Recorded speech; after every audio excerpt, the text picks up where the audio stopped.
Assalamualaikum warahmatullahi wabarakatuh. Shalom, Om Swastiastu, Namo Buddhaya, Salam Kebajikan. Perkenalkan, nama saya Aprilia Triana Rimal dengan nomor induk mahasiswa 21060350008 dari Fakultas Ilmu Sosial dan Hukum Prodi Pendidikan Sosiologi Universitas Negeri Makassar. Bunuh diri merupakan suatu hal yang tidak asing lagi di telinga kita. Sebagian orang sudah pernah melakukan percobaan bunuh diri atau sekedar memikirkan cara bagaimana mengakhiri hidup dengan bunuh diri. Bunuh diri dapat terjadi karena beberapa hal, baik itu dari faktor ekonomi, permasalahan rumah tangga, maupun akibat dari polemik cinta. Sesuai dengan apa yang dipaparkan pada teori bunuh diri Emil Durkheim, cinta yang berlebihan atau integrasi kuat dapat mengakibatkan seseorang untuk menuju pada jurang bunuh diri. Kasus bunuh diri ini dapat dilatar belakangi oleh berbagai macam motif seperti sedang depresi, cobaan hidup, tekanan lingkungan, penderita penyakit berkepanjangan, gangguan jiwa, himpitan ekonomi, atau kemiskinan. Maraknya kasus bunuh diri yang terjadi di berbagai penjuru dunia membuat Emil Durkheim menyumbangkan pikiran bagi pemahaman suatu masalah sosial dengan mengemukakan teori bunuh dirinya. Selain itu, Emil Durkheim mempelajari bunuh diri adalah untuk membuktikan peran dan ketaatan ilmu sosiologi di dunia. Menurut Emil Durkheim, kasus-kasus bunuh diri sebenarnya merupakan kenyataan sosial yang dapat digunakan sebagai sarana penelitian dengan menghubungkan kasus tersebut terhadap struktur sosial dan derajat integrasi sosial dari suatu kehidupan masyarakat.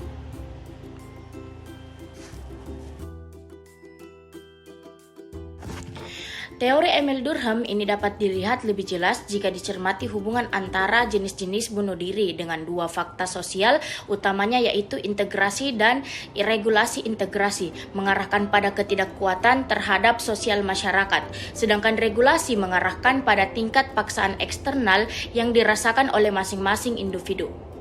Emil Durkheim mengungkapkan terdapat 4 tipe bunuh diri. Jika integrasi tinggi disebut tipe bunuh diri altruistik, dan jika integrasi rendah dapat menyebabkan peningkatan di dalam bunuh diri egoistik.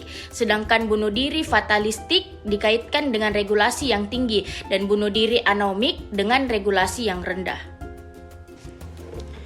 Teori bunuh diri egoistik. Kasus bunuh diri egoistik ini dapat ditemukan di dalam kehidupan sosial, di mana individu tidak berinteraksi dengan baik dalam unit sosial yang luas. Individu dengan masyarakat sangatlah erat kaitannya. Hal ini dikarenakan individu merupakan bagian dari masyarakat dan masyarakat juga merupakan bagian dari individu. Akan tetapi, jika integrasinya lemah, maka akan menyebabkan perasaan bahwa individu itu bukan bagian dari masyarakat, yang berarti juga bahwa masyarakat itu bukan bagian dari sang individu. Teori bunuh diri altruistik. Kasus bunuh diri altruistik lebih mungkin terjadi ketika integrasi sosialnya terlalu kuat. Jika angka bunuh diri altruistik semakin tinggi, jelaslah integrasi akan semakin kuat. Semakin banyak harapan yang tersedia karena ia bergantung pada adanya sesuatu yang indah setelah hidup di dunia ini. Ketika integrasi melemah, seseorang akan melakukan bunuh diri karena ia beranggapan bahwa tidak ada lagi kebaikan yang lebih besar yang dapat menopang mereka. Ketika integrasi tinggi, mereka melakukan bunuh diri demi kebaikan yang lebih tinggi. Teori bunuh diri anomik. Kasus bunuh diri yang terjadi ketika kekuatan regulasi masyarakat terganggu. Gangguan itu membuat individu akan merasa ketidakpuasan karena lemahnya kontrol terhadap nafsu mereka, yang akan bebas berkeliaran dalam ras yang tidak pernah puas terhadap kesenangan. Angka bunuh diri anomik bisa meningkat terlepas dari apakah gangguan itu positif seperti peningkatan ekonomi atau negatif seperti penurunan ekonomi. Dari kedua macam gangguan ini membuat kolektivitas masyarakat tidak mampu melancarkan otoritasnya terhadap individu untuk sementara waktu. Perubahan-perubahan semacam ini menempatkan orang-orang dalam situasi di mana norma-norma lama sudah tidak berlaku lagi dan sedangkan norma-norma baru belum dikembangkan. Dengan adanya semacam ini melepaskan arus rasa ketercabukan Amomi dalam akar dan rasa kehilangan norma-norma mengikat dalam arus ini cenderung meningkatkan bunuh diri anomik.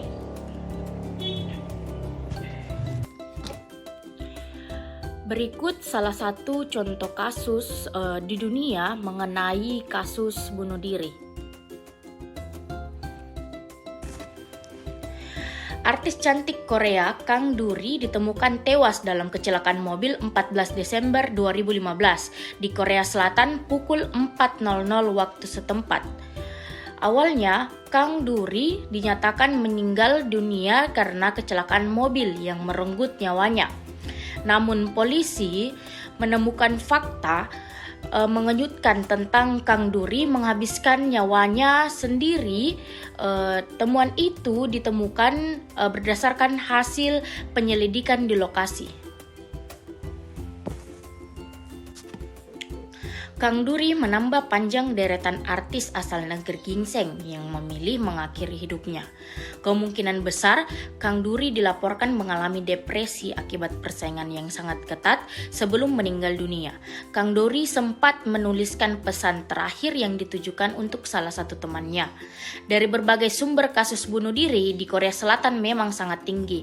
Mereka percaya setelah meninggal dunia mereka akan ke tempat yang lebih baik atau terlahir dengan hidup yang lebih menyenangkan.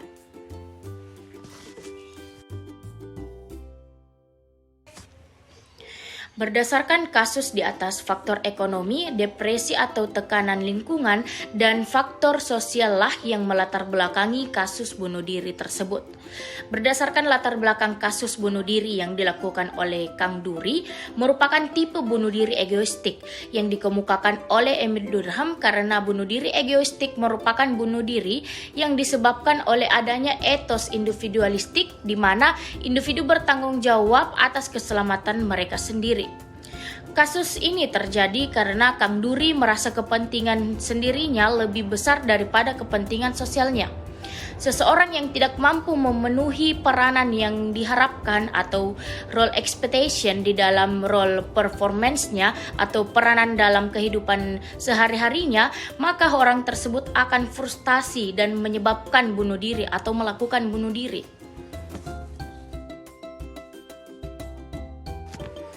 Seorang mahasiswi di Makassar bernama Roslin Pabaru Patandang yang berumur 21 tahun nekat mengakhiri hidupnya dengan lompat dari lantai 6 gedung Geraha Pena Jalan Urip Sumaharjo, Makassar. Jadi kesaksian rekan korban yang bernama Roni berumur 23 tahun mengatakan pada tanggal 22 Juni tahun 2022 dia mengecek uangnya di rekening yang tersimpan di ATM. Saat selesai mengecek ternyata uang tersebut telah diambil sebesar 1 juta rupiah dan korban mengakui dirinya lah yang telah mengambil uang tersebut. Korban pada saat itu tidak mampu untuk mengembalikan uang si teman korban tersebut.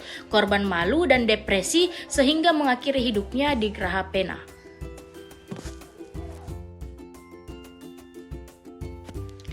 Berdasarkan kasus di atas, faktor ekonomi dan tekanan faktor sosial lah yang melatar belakangi kasus bunuh diri tersebut. Berdasarkan latar belakang tersebut, kasus bunuh diri yang dilakukan oleh Roslin yang masih berstatus sebagai mahasiswa merupakan tipe bunuh diri anomik yang dikemukakan oleh Emil Durkheim.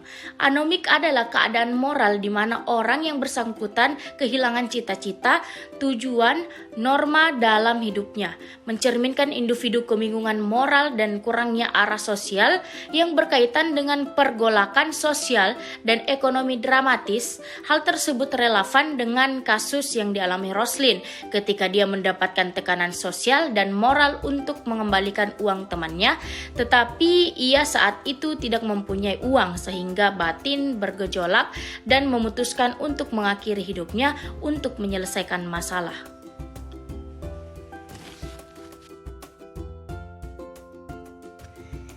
Semakin meningkatnya persentase kasus bunuh diri di dunia, membuat kasus bunuh diri tersebut sudah tidak asing lagi bagi masyarakat di seluruh penjuru dunia. Setiap tahun, jumlah angka kematian akibat bunuh diri selalu meningkat terhitung dari tahun ke tahun. Latar belakang atau motif dari kasus-kasus bunuh diri tersebut seperti sedang mengalami depresi, adanya cobaan hidup, adanya tekanan dari lingkungan, penderita penyakit yang berkepanjangan, gangguan jiwa, himpitan ekonomi, serta kemiskinan. Kasus bunuh diri yang terjadi tersebut dikaji dalam salah satu teori sosiologi, yaitu teori Emil Durkheim. Yaitu teori tersebut dibagi menjadi 4 tipe, diantaranya bunuh diri egoistik, bunuh diri altruistik, bunuh diri anomik, dan bunuh diri fatalistik.